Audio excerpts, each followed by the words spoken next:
যদি প্রত্যেক ফরজ নামাজের পরে আয়াতুল কুরসি পাঠ করে, ওই ব্যক্তি আর জান্নাতের মধ্যে পার্থক্য হলো একমাত্র মৃত্যু।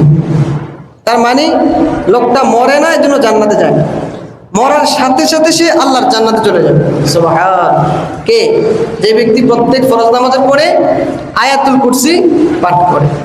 আয়াতুল কুরসিটা আমরা পারি না, আল্লাহু লা ইলাহা ইল্লা হুয়াল হাইয়ুল কাইয়্যুম লা তাখুযুহু সিনাতুন ওয়া লা নাওম লাহু মা ফিস সামাওয়াতি ওয়া মা ফিল আরদ মান যাল্লাযী ইয়াশফা'ু ইনদাহু ইল্লা বিইজনিহি ইয়া'লামু মা বাইনা আইদিহিম ওয়া মা খালফাহুম ওয়া লা ইউহীতুনা বিশাইইন মিন ইলমি ইল্লা বিমা শাআ ওয়াসি'a কুরসিয়্যুহুস সামাওয়াতি ওয়াল আরদ ওয়া লা ইয়াউদু হিফযুহুমা ওয়া হুয়াল আলিয়্যুল আযীম।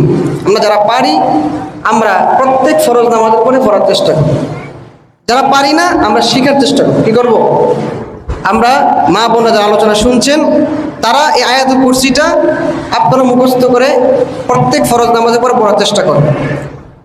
এবং আমরা দেখা যায় বিভিন্ন সময় ছোট ছোট বাচ্চারা বা মানুষ অনেকেই জাদুটনা, বানটনা, ব্ল্যাক ম্যাজিক, তারপরে জিন, পড়ে, এগুলোর অনিষ্ট মধ্যে আমরা পড়ি।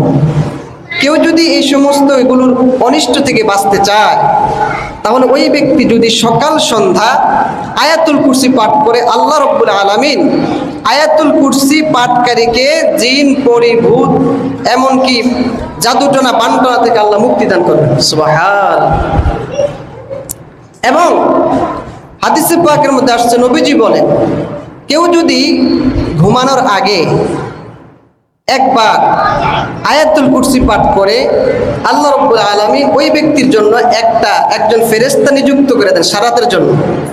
ওই ফেরেশতা তাকে সারা রাত পাহারা দেয়। কি করে? সারা রাত পাহারা দেয়।